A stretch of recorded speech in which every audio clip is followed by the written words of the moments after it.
الحمد لله الحمد لله الذي أرسل رسوله بالهدى ودين الحق ليظهره على الدين كله ولو كره المشركون.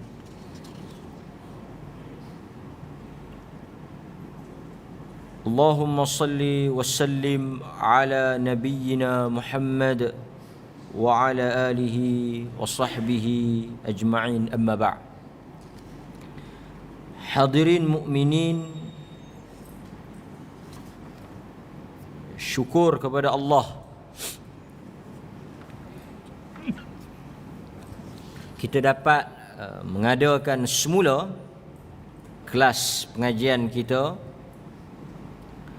Mudah-mudahan Allah Subhanahu wa taala memberikan manfaat di atas apa yang kita belajar dan memberikan kekuatan untuk kita beramal dengan apa yang kita dengar dan apa yang kita dapat pada malam ini. Hadirin mukminin, kita masih lagi dalam perbincangan dan perbahasan berkaitan dengan fiqh al-ibadat ataupun fiqh ibadah. Dalam kuliah-kuliah sebelum ini kita menyentuh kebanyakannya berhubung kait dengan ibadat salat. Walau bagaimanapun kita kena faham bahawa al-ibadah ataupun ibadat bukan sahaja berhubung dengan salat. Apa sahaja yang berkaitan dengan ibadat khusus, salat, zakat, puasa, haji, umrah, itu kebanyakannya dilakukan oleh kita dalam kehidupan seharian. Kita mulakan dengan salat kerana berdasarkan kepada hadis yang mana Nabi sallallahu alaihi wasallam menyatakan bahawa amalan yang pertama yang akan dihitung dan dihisap oleh Allah Subhanahu wa taala adalah salat. Seperti mana hadis Tamim Ad-Dari radhiyallahu an bahwasanya Nabi sallallahu alaihi wasallam bersabda, awwalu ma yuhasabu bihil 'abd, perkara pertama yang akan dihisap dan dihitung, maknanya diperiksa oleh Allah. Dihisap ni dilihat, diperiksa, dilihat, ditimbang oleh Allah Subhanahu wa taala adalah salat. Bahkan kalau kita tengok dalam hadis yang lain, salat merupakan rukun yang kedua. Apabila Jibril alaihi salam bertanya kepada Nabi sallallahu alaihi wasallam, "Ya Muhammad, akhbirni 'anil Islam." Wahai Muhammad, beritahu aku apakah itu Islam. Kemudian Nabi menjawab, yang pertama mengucap dua kalimah syahadah.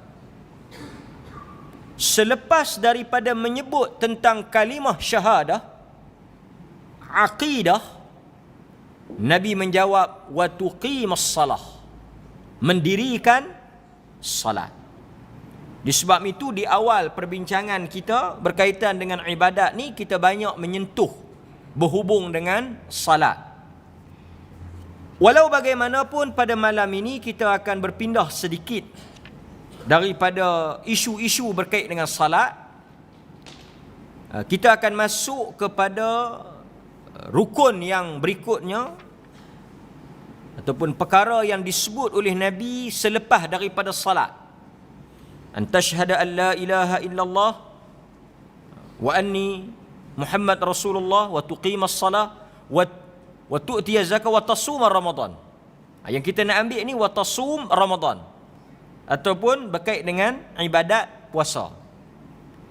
Jadi pada malam ini apa yang akan kita sentuh dan kita bincangkan adalah hadis-hadis berhubung dengan ibadat puasa, yang juga merupakan antara ibadat yang besar dalam kehidupan orang Islam, yang mana dibahagikan oleh Nabi SAW.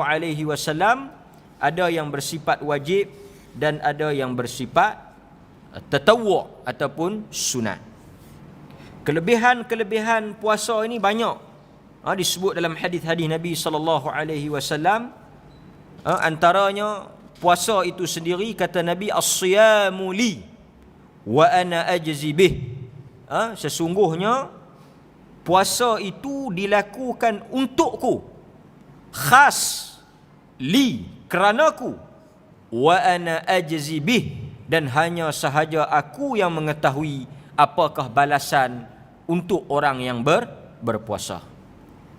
Dikhaskan juga untuk mereka yang kerap, rajin berpuasa ini, suatu pintu di dalam syurga, seperti mana yang diriwayatkan oleh Al-Imam Al-Bukhari, inna fil jannah baban, sesungguhnya di dalam syurga itu ada suatu pintu, babun ni pintu, yang mana disebut atau dinamakan pintu itu, yuqala lahu, dinamakan pintu itu, disebut pintu itu Ar-Rayyan. Ar-Rayyan, yang mana tidak diizinkan masuk melalui pintu tersebut melainkan as-saimun, mereka yang melazimi ataupun mereka yang menjadikan ibadat puasa itu sebagai suatu ibadat yang istiqamah, mereka selalu melakukannya. Sebab nak dapat gelaran orang yang berpuasa, as-saim, seseorang itu nak digelar ataupun nak mendapat panggilan ni, mestilah salah satu daripada syaratnya dia kerap melakukan hal itu, maka dia dapatlah gelaran tersebut. Orang yang rajin buat benda itu, dia akan dipanggil ataupun disebut dengan gelaran tersebut. Jadi hadis kelebihan orang berpuasa yang masuk melalui pintu Ar-Rayyan adalah orang yang kerap, rajin, istiqamah, melazimi ibadat puasa, khususnya puasa sunat. Ini antara motivasi untuk kita melazimi ataupun melakukan ibadat puasa.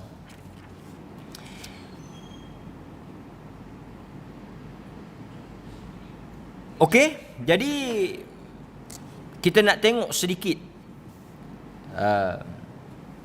hadis yang berkaitan dengan puasa ni. Kita tak bincang satu persatu, tapi kita ambil secara rawak,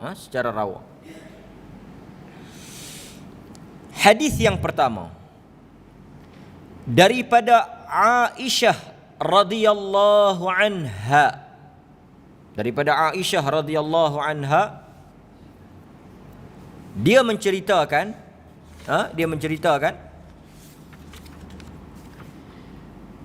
Rasulullah sallallahu alaihi wasallam masuk.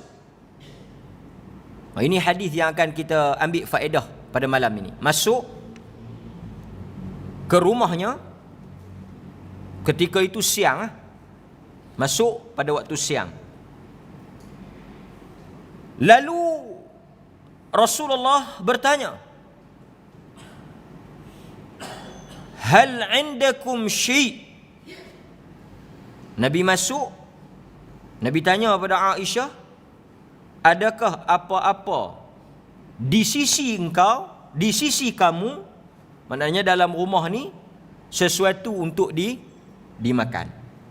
Ini hadis yang masyhur, yang selalu kita bincang ataupun yang selalu kita dengar, kan? Okey. Lalu Aisyah menjawab, faqulna la. Kami menjawab, tidak ada apa yang boleh untuk dibuat makanan. Tak ada apa nak makan. Maka apabila Rasulullah sallallahu alaihi wasallam mendengar jawapan tersebut, baginda menjawab, membalas balik jawapan tersebut, maka izan, jika demikianlah halnya aku berpuasa pada hari ini. Masuk nak makan sesuatu, tak ada. Aisyah kata tak ada apa nak boleh makan. Nabi kata kalau tak ada makan, dia puasa. Tapi tak habis lagi, ada sambungan dia. Thumma atana yawman akhar. Kemudian Rasulullah sallallahu alaihi wasallam mendatangi kami pada ketika yang lain, waktu yang lain. Waktu yang lain. Mari pula pada hari yang lain, yauman akhar.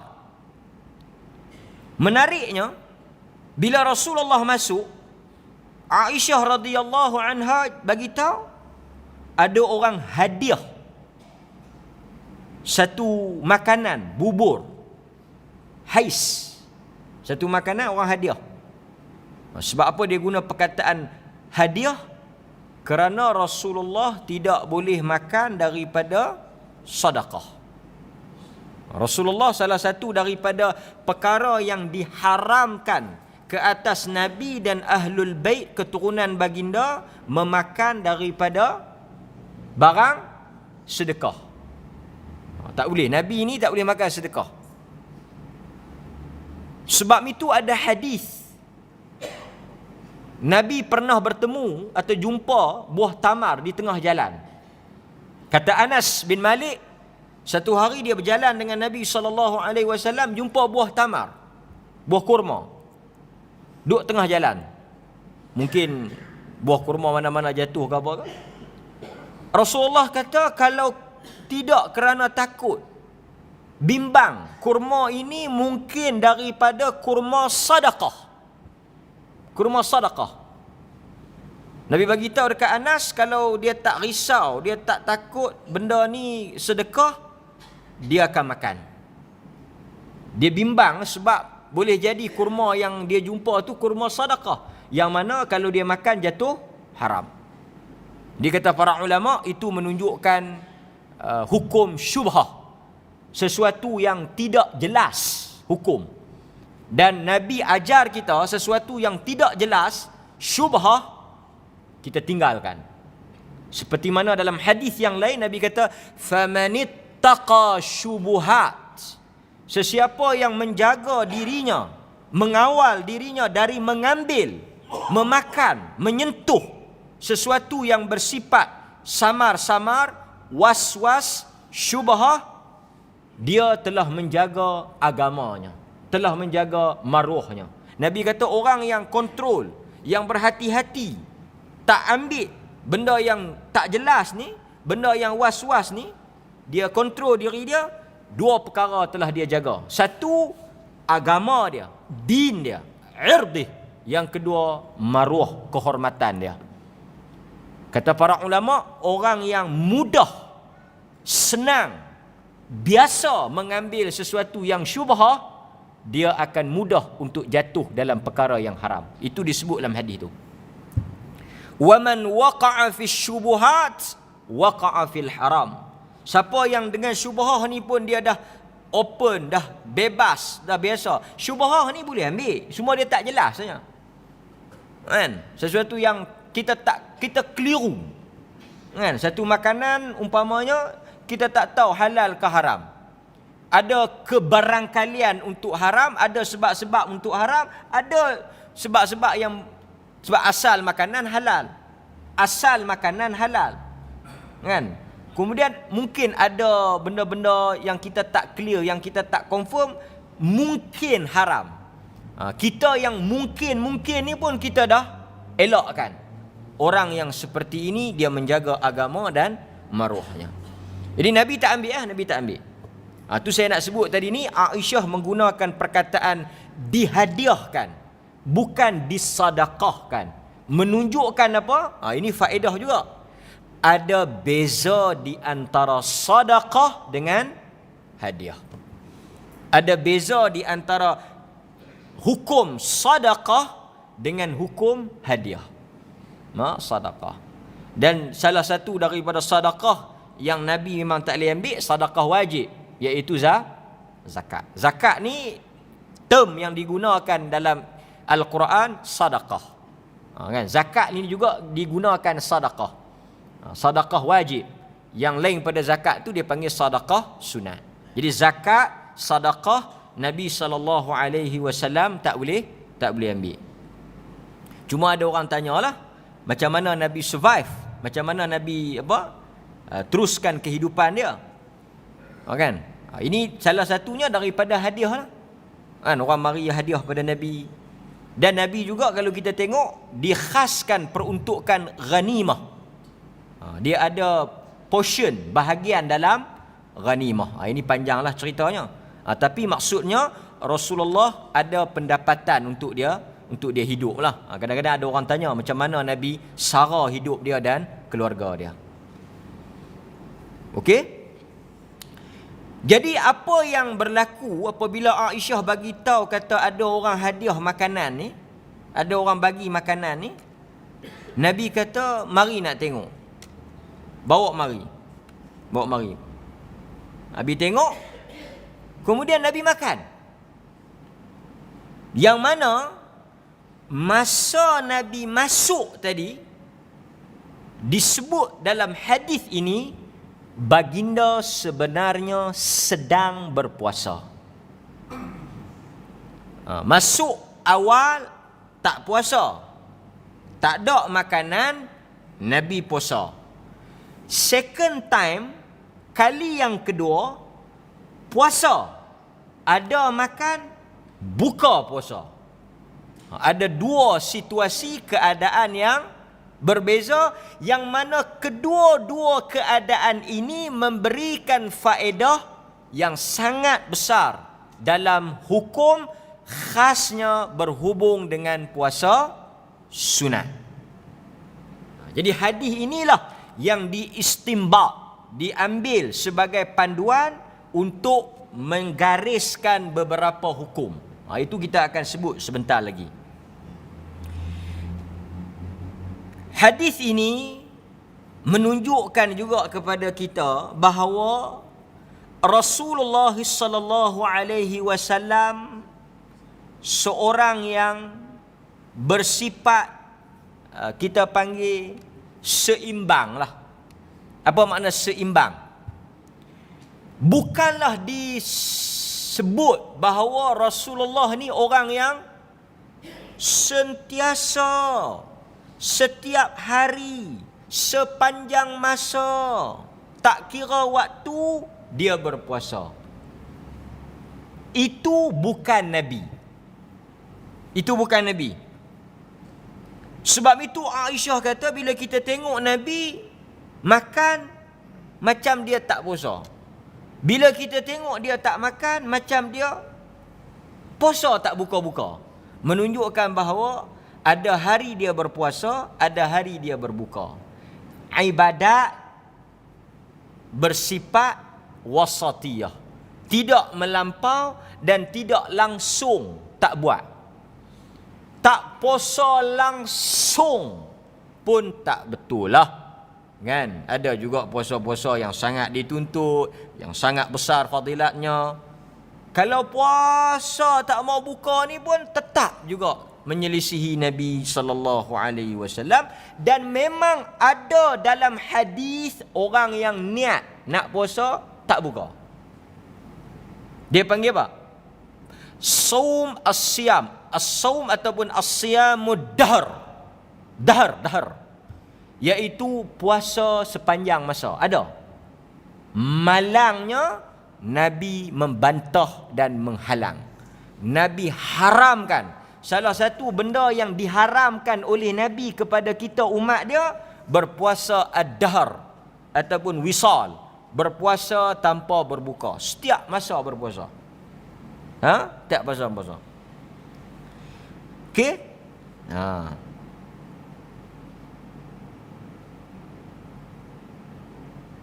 Dan ada juga kes yang mana seorang sahabat dia kuat berpuasa, sangat rajin berpuasa. Kemudian Nabi tegur dia. Dia sangat rajin berpuasa, Nabi tegur.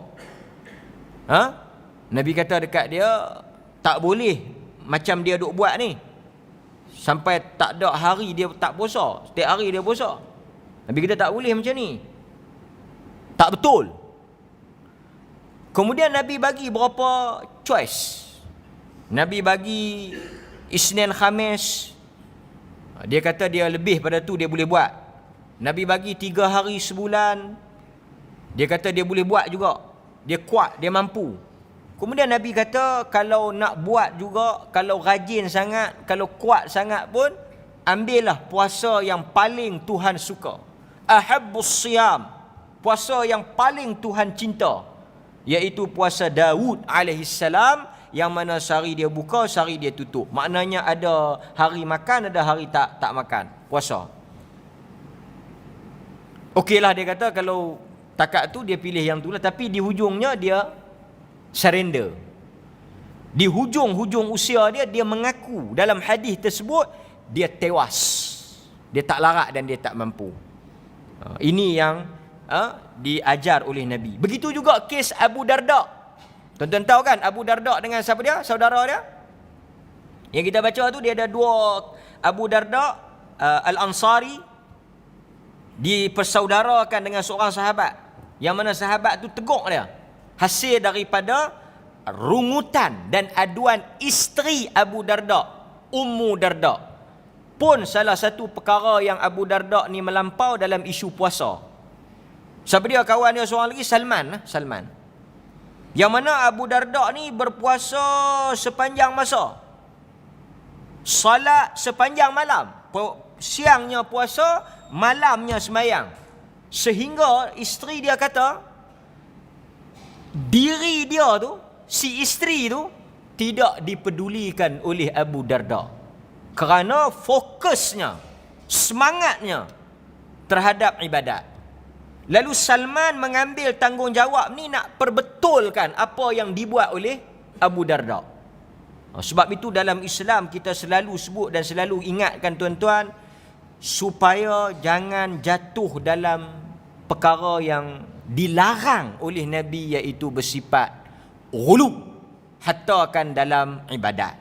Jangan melampau, jangan melampau.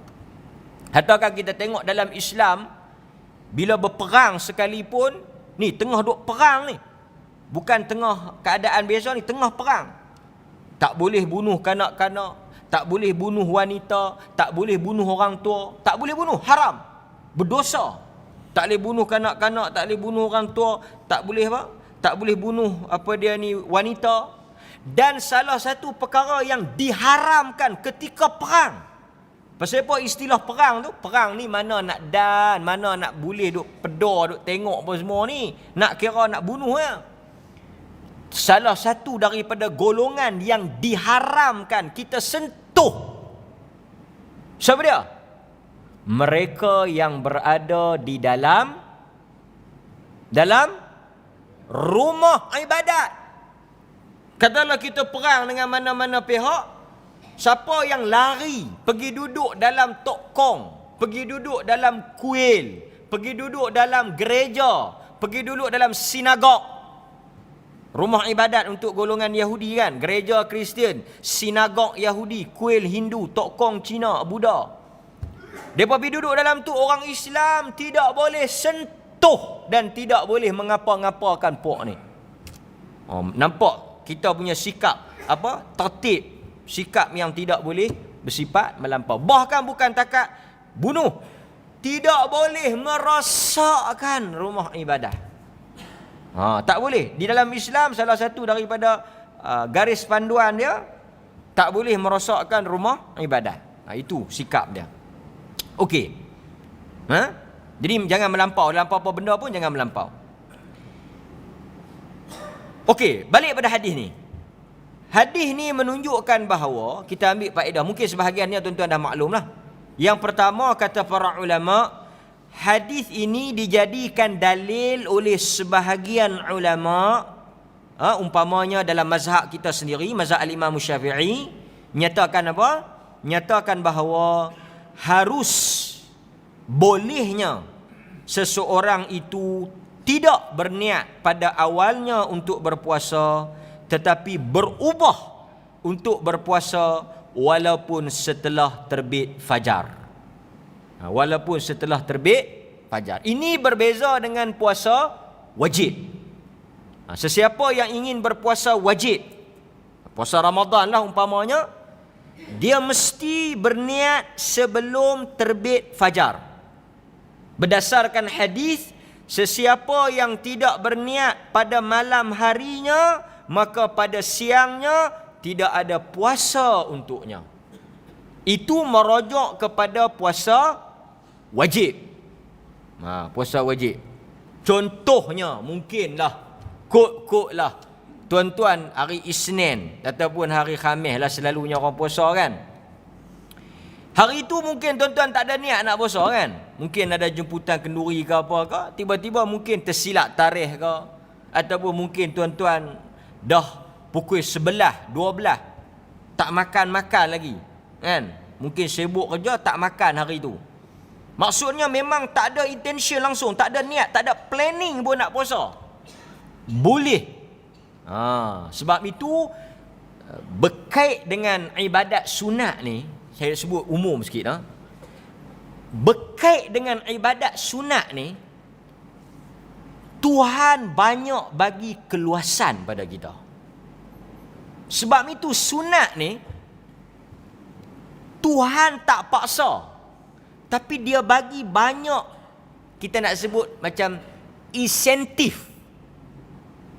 Dia banyak bagi insentif suruh kita buat benda tu. Saya bagi contoh. Semayang umpamanya. Kita ambil sikit semayang.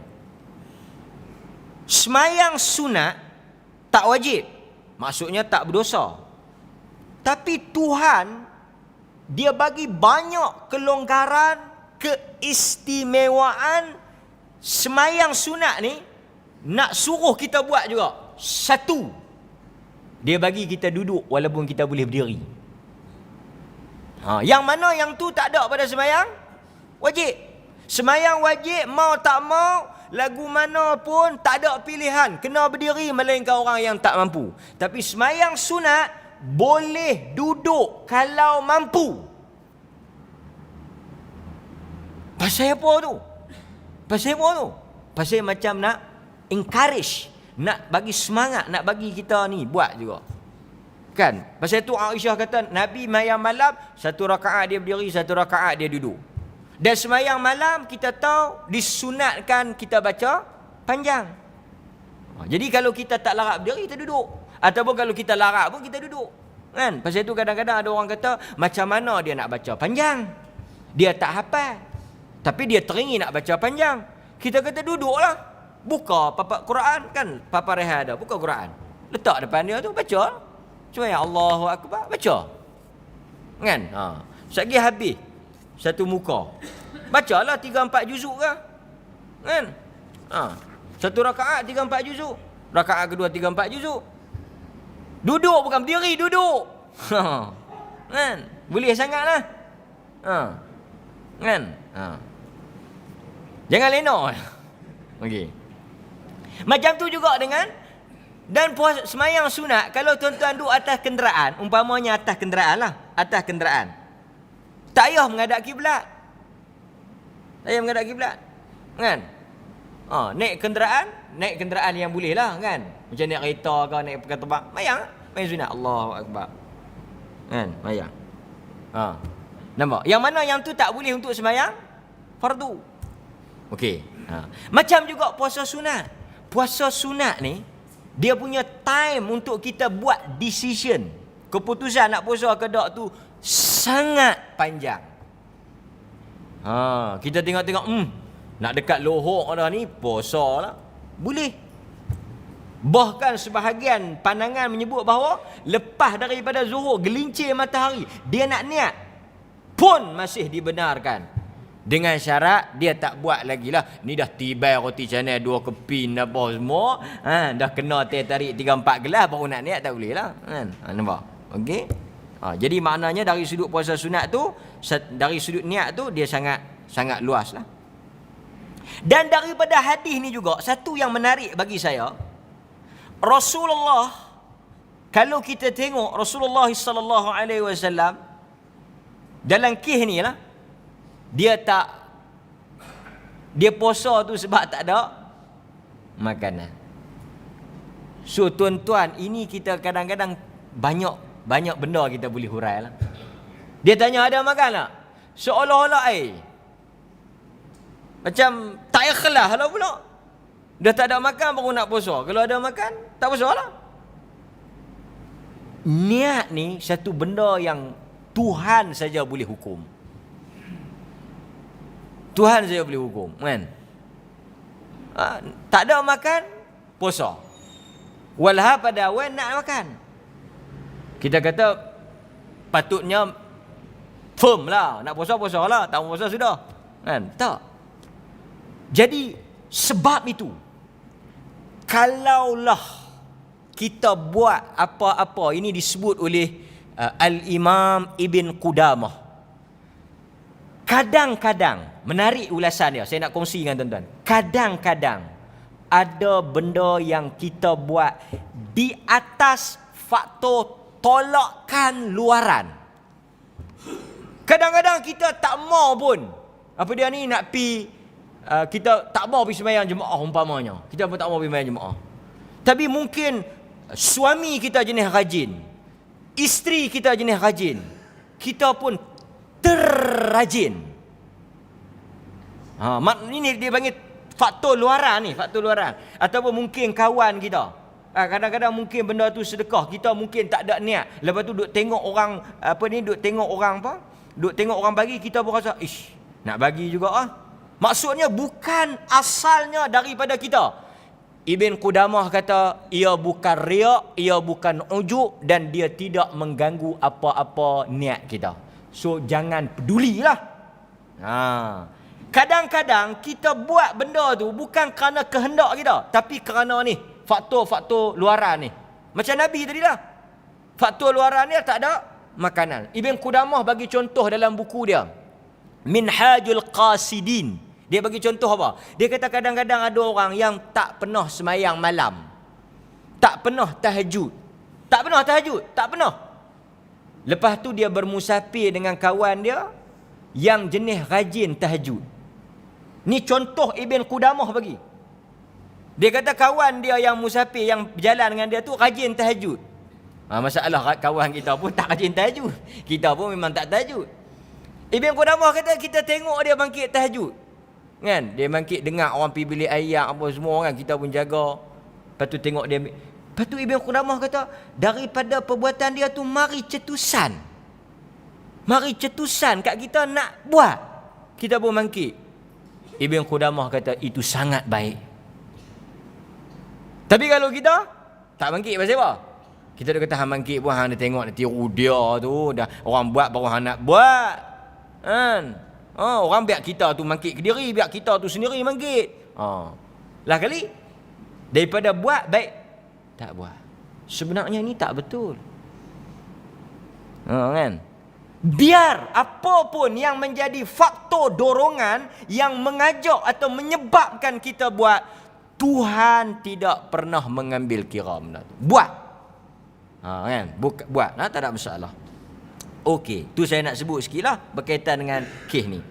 Kemudian dalam hadis ni juga Rasulullah sallallahu alaihi wasallam dalam hari yang berikutnya baginda membuka puasa apabila ada makanan.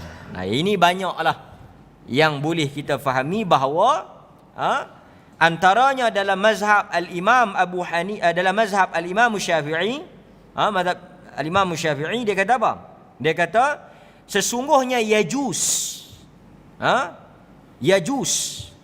dan juga disokong oleh mazhab Hanbali, boleh, harus untuk orang yang berpuasa sunat membatalkan atau memutuskan puasa sunatnya walaupun tanpa sebab yang syar'i. Berbeza dengan puasa wajib. Puasa wajib haram tuan-tuan buka tanpa sebab. Puasa wajib Ramadan, puasa ganti ni yang kategori wajib ni, tak boleh sewenang-wenangnya kita batalkan. Tak boleh. Melainkan sebab yang kukuh syar'i. Yang tu kita dibenarkan buka lah. Tapi puasa sunat macam Nabi ni puasa sunat, alasan dia tak kukuh pun. Ada makanan, Nabi tengok, Nabi teringin, buka makan. Apatah lagi kalau bertembung dengan alasan yang sangat kuat, konkret, seperti jemputan kenduri ke? Jemputan kenduri. Nampak? Okey. Jadi menunjukkan bahawa orang yang berpuasa sunat bebas menentukan apa dia ni, pendirian dia. Jadi kalau dia nak buka, tak berdosa, tak satu aib. Saat ni dia rasa bersalah pula, dia kata tak apa ke, dia rasa tak seronok ke. Tak. Nabi buka. Kan? Mungkin kadang-kadang kita pergi tengok di pejabat, orang tak habaq, kita puasa. Kan, dia pun tengok dia buat jamuan apa ke, kan? Saat ni tuan-tuan rasa lekeh pula. Dia kata hang bukan duk puasa tidak. Ni yang hang main makan pasal apa? Tengok hangpa masak sedap. Hang ni lekeh Terani pun dah rebah dah. Terani pun dah tewas dah. No. Pasal tu kita tak perlu nak judge orang. Benda ni satu kelonggaran. Hak yang tak ada orang boleh petikai. Siapa nak buka-buka? Kan? Siapa nak buka-buka? Dan lebih menarik, mazhab kita antaranya menyebut bahawa tidak ada ganti bagi puasa sunat yang dibuka. Kok tuan-tuan kena ganti. Walaupun tak dinafikan ada pandangan mazhab lain yang kata kena ganti. Sebab dia dah start, dia pergi batal, dia kena ganti. Memang ada pandangan begitu, tapi kalau kita tengok daripada dalil-dalil yang ada, lebih menyokong pandangan dalam mazhab kita yang mengatakan tidak ada ganti bagi orang yang membatalkan puasa sunat dia. Okey. Walaupun ada hadis Abu Hurairah radhiyallahu an. Hadis ni menjadi sedikit pertikaian lah. Sebab apa? Nabi SAW menyebut, ini dalam musim-musim kenduri ni. Musim-musim kenduri ni kan. Hadis yang diriwayatkan oleh Imam Muslim. Banyak juga orang tanya ni, dia bertemu dengan kenduri kan. Okey. Tapi kita pun dah pelik jugalah pasal kebanyakan kenduri dia buat hari Sabtu Ahad. Kita nak puasa apa Sabtu Ahad kan? Kita Isnin, Khamis. Hari-hari putih dah lepas kan. Jadi Sabtu Ahad ni tak bertemu. Tapi kalau ada orang puasa, kita tengok apa solution dia. Abu Hurairah radhiyallahu an meriwayatkan bahawa Rasulullah sallallahu alaihi wasallam bersabda, apabila kamu dijemput. Apabila kamu dijemput. Ini menunjukkan bahawa kenduri tidak boleh, haram kita pergi tanpa jemputan. Kenduri kena tunggu jemputan. Tak boleh duk sembuk ataupun selapak tak kata pahala. Kena ada invitation. Kan? Dan kita dah ajak dulu, ada juga. Ni pun satu juga fiqh yang kena peringat juga. Yes, kenduri tak boleh pi kalau orang tak jemput.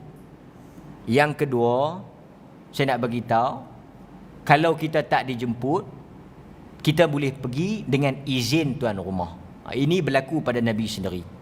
Kan? Yang mana Nabi dijemput bersama dengan beberapa orang tetamu. Dalam tu ada seorang yang tak dijemput. Tetapi Nabi dengan kehendak dia sendiri tak diwakilkan. Kalau diwakilkan tu cerita lain. Bawa kawan tu pergi sekali. Cuma dia tak terus makan lah. Nabi bagi tahu pada tuan rumah. Bagi tahu pada tuan rumah, ada satu orang yang ikut kami. Menariknya bahasa Nabi tu cukup cantik. Ada satu orang dia ikut dengan kami, dia tak dipanggil. Kalau diizinkan, kami nak panggil dia masuk makan. Kalau tak diizinkan, hak tuan rumah. So kita tak boleh petikai kalau tuan rumah tak panggil. Pasal hak dia. Pasal tu Nabi tanya. Nabi kata kalau benar kami panggil. Kalau tak izin, kami nak suruh dia tunggu ataupun balik. Menunjukkan apa? Hak tuan rumah. Pasal tu kadang-kadang ada orang tanya tau. Dalam kad dia tulis. Di Perlis saya tak jumpa. Tapi kalau di luar, yes. Pasal mereka memang kita heret kerusi di rumah pun boleh duduk. Duduk tepi-tepi padu pisang pun boleh. Tapi kalau jenis berdewan, banquet hall yang ada kerusi, pelekat nama, daripada heret anak-anak apa semua ni, dia kena kan, kena sah kehadiran apa semua ni. Yang ni memang hak tuan rumah. Hak tuan rumah. Hak tuan rumah. Maknanya kalau dia panggil suami isteri, yang lain tak boleh ikut lah. Kan? Yang kita pakai uruf pelih, berserta lah no, siapa yang ada bawa lah. Tak ada. Jangan duk berserta tak ketahui hala. Kan? Kalau nak malu pi dulu. Pi duk share kerusi boleh. Ini hak tuan rumah. Kan? Tak tahu. Jadi nak sebutnya, apabila kamu dijemput, Nabi kata maka hendaklah. Ni perintah ni. Sebab itu dia termasuk dalam perkara yang hak seorang Islam, wajib. Hendaklah kamu penuhi. Makna pi, kena pi. Sehingga kan para ulama kata, kalau ramai, ni kita belajar fiqh kenduri sikit. Kalau banyak sangat jemputan, kita hendaklah memilih satu yang mempunyai silaturahim. Jangan pilih tempat. Yang ni buat di mana? Mes. Yang ni tanda wajib pi. Ni buat di mana? Ni buat kemah rumah dia. Tak apa, yang tu kita tengok keledai kita pi. Ini pertimbangan yang tak bagus ya. Kan? Ni tak bagus ya. Dia kata nak pertama you pilih silaturahim. Ni ulama gariskan. Pasal dia kata kita wajib pun, tuan-tuan, wajib pun dia ikat dengan kemampuan. Janganlah sampai tuan-tuan punya duk faham wajib pi. Lepas tu ICU terus. Taklah sampai tahu tu kan, sampai Kuala Lumpur ke jauh-jauh apa semua tu kan. Maknanya apa pun kita dah mengaji dulu ni, wa idza amartukum, Nabi kata dah termasuk dalam memenuhi jemputan kenduri ini, wa idza amartukum bihi fa'tu minhu mastata'tum. Apa yang aku perintahkan, apa yang aku suruh, maka lakukanlah berdasarkan kemampuan kamu. Berdasarkan kemampuan kamu. Okey. Jadi kita pilih yang ada silaturahim, yang hampir, dan yang ni cantik. Antara garis panduan dia, yang panggil dulu. Ini tak disebutlah hadis, tapi disebut oleh para ulama macam mana kita nak buat pilihan. Yang mana panggil dulu, yang mana ada silaturahim dan sebagainya, kan? Okey. Kita kena pi. Kena pi, kan? Wajib kena pi. Kalau kita puasa, ada orang dia tak pi terus. Dia macam tak berapa nak kena lah dengan hadis ni kan. Fa in kana saiman. Yang nak point dia pi dulu. Fa in kana saiman falyusalli. Maka kalau dia puasa, dia doakan tuan rumah tu. Dia doakan tuan rumah tu. Kalau dia puasa, dia pergi dia doakan. Wa in kana muftiran, kalau dia tak puasa, makanlah. Kalau tak puasa, makanlah. Jadi hadis ni diambil oleh sebahagian ulama menyatakan apa? Kita tak buka pun tak apa. Memang hak kita lah. Kan? Tak buka pun tak apa. Pasal apa? Pasal Nabi bagi pilihan. Tapi kita pi dan kita doakan. Doakan. Sebab itu, orang yang buat kenduri, siapa dia sebenarnya yang buat kenduri ni, siapa dia? Tuan-tuan, ramai orang tanya, siapa yang bertanggungjawab buat kenduri? Ni sebelum azan sikit ni. Saya lupa. Siapa yang bertanggungjawab buat kenduri? Kalau tuan-tuan tengoklah hadis, siapa dia? Yang buat kenduri, kalau kita tengok dalam hadis, yang menikah. Yang menikah. Bukan pok si yang menikah tu. Pasal itu Abdurrahman bin Auf dia menikah. Dia tak habaq kat Nabi. Nabi tanya, hang menikah tak? Menikah. Pasal nampak gaya dia menikah. Nabi kata, aulim. Buat kenduri tak? Dia kata tak buat. Nabi kata, aulim. Kena buat kenduri ni, kena. Walau bisyah, walaupun dengan seekor kambing. Maknanya tu, pengantin tu yang kena buat. Dan Nabi menikah, siapa yang buat? Dia buat. Kata Anas bin Malik, Nabi menikah dengan Safiyah lepas dan sunnah juga kalau kita tengok ulama bincang. Saya sebut bila musim-musim kenduri ni. Nabi kalau kita tengok dalam fiqh dia menikah, kata Anas, dia bermalam malam pertama dengan isteri, esok baru dia buat kenduri. Jadi sebut apa? Tuan kenduri adalah pengantin, bukan pak. Bukan pak tu. Dan pasal apa kita buat kenduri? Pasal apa kita nak buat kenduri? Kita buat kenduri kahwin ni pasal apa? Nabi kata a'linun nikah, i'lankan nikah. Nikah ni kena bagi hingat. Pasal itu Nabi kata faslul haram wal halal ad-duf. Beza antara yang halal dengan haram ni gendang. Nabi sebut faslul haram, faslul halal wal haram, beza antara halal dengan haram, beza antara menikah dengan zina, gendang. Gendang, kita tak pernah tengok lagi orang berzina bumbang tak nak. Kan? Maknanya kita elak pasal apa? Untuk nak bagi tahu kata mereka menikah dan nak tutup fitnah. Cuma sekarang ni bila kita tak sampai maksud agama tu, pasal yang menikah tu kita tak tahu pergi mana. Yang kita duk nampak pak dia kita tahu dah menikah lama. Kita nak tengok siapa dia yang menikah. Kita nak tengok siapa dia menikah dengan siapa. Supaya nanti bila dia bawa naik motor, kita tak fitnah dia. Itu ya. Kita tanya siapa yang menikah. Kan? Pak dia akan menikah. Kan? Itu antara benda yang kadang-kadang kita doa. Saya kita sambung sikit hadis berkaitan dengan doa bagi orang yang berpuasa ni. Wallahu ta'ala alam. Kita bagi laluan kepada azan.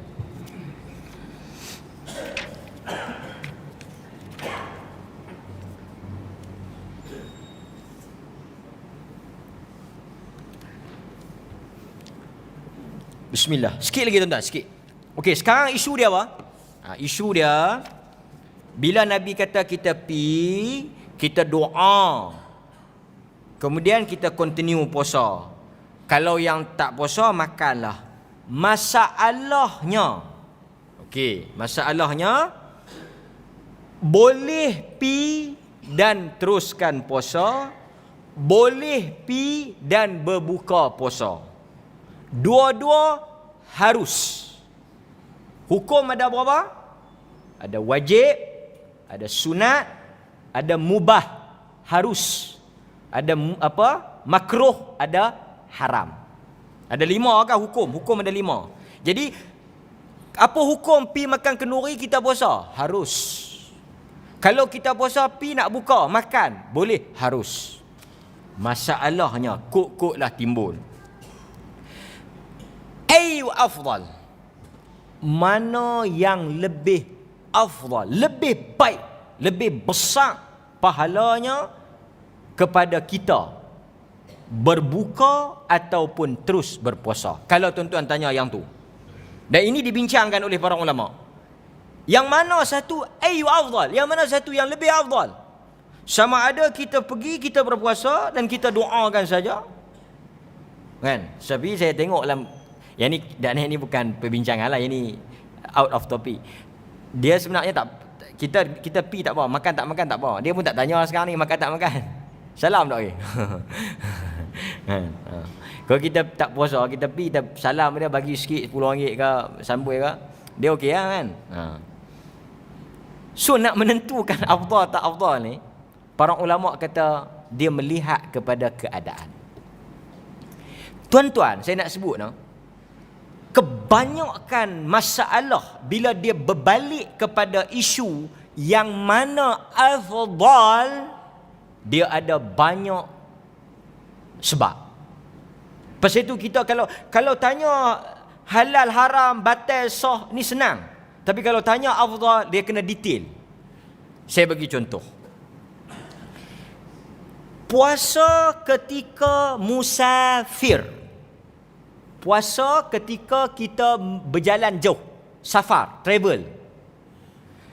Dari sudut hukum, kalau tuan-tuan tanya, soalan pertama, pi berjalan jauh, ni pun musim hujung-hujung tahun ni banyak orang travel, kan? Banyak orang travel.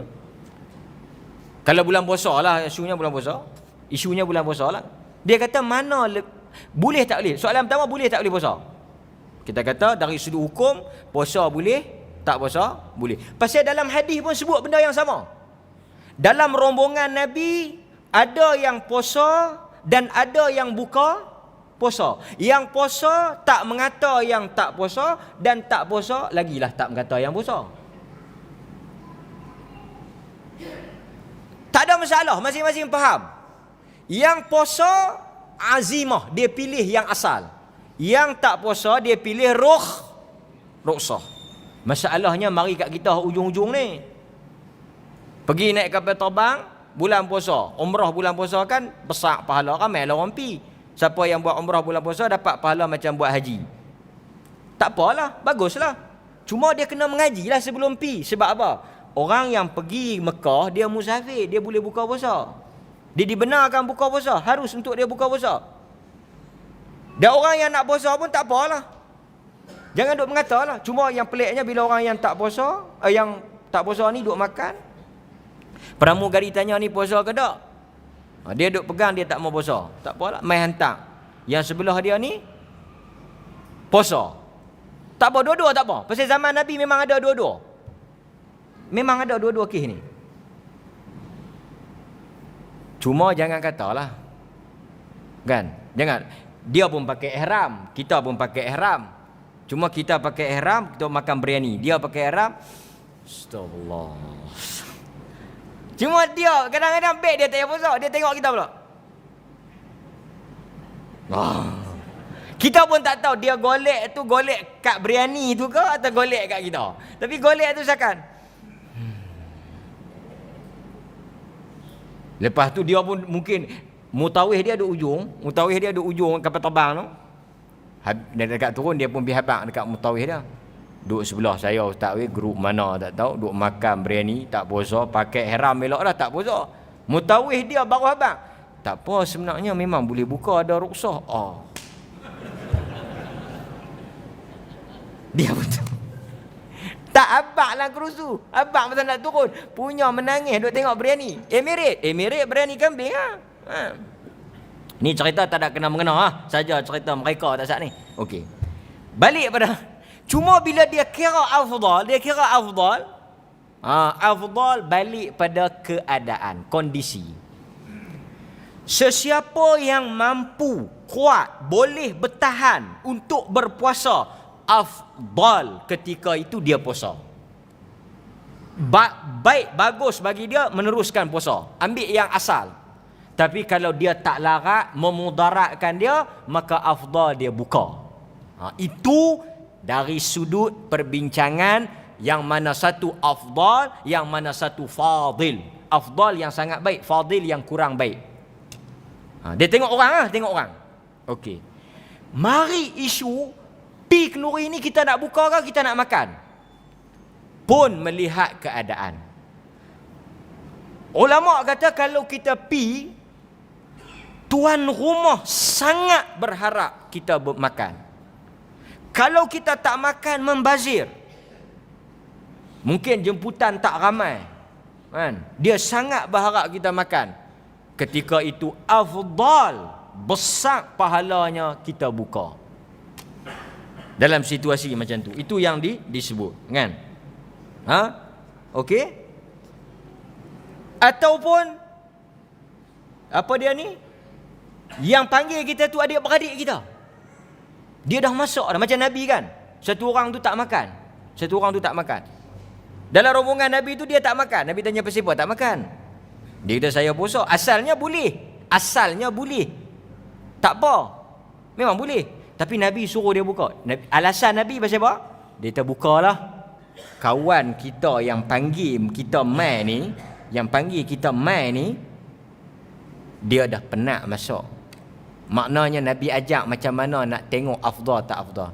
Tuan-tuan bayang, kalau kita panggil ke semua mai, moga Allah memberkati engkau, rahmat engkau, terima kasih buat kenduri, maka puasa. Mai kau semoga Allah memberkati engkau, semoga Allah merahmati engkau, kan? Makan, puasa.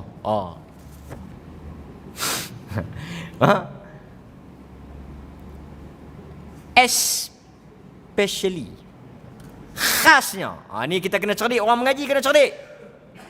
Bila yang nak jadi sangat kes ni? Bila? Syawal. Sebab itu di antara golongan yang saya duk perasan lah, yang saya kenal lah, bukanlah saya tahu banyak. Ustaz-ustaz tak boleh puasa pasal anak murid ramai. Pasal dia berkata, ustaz, dia tengok banyak ustaz-ustaz tak puasa 6. Saya tak tahulah, tapi memang saya tak dan nak puasa 6. Nak puasa 6 ni rai kan anak murid ni. Saya pergi kecil hati pula kan.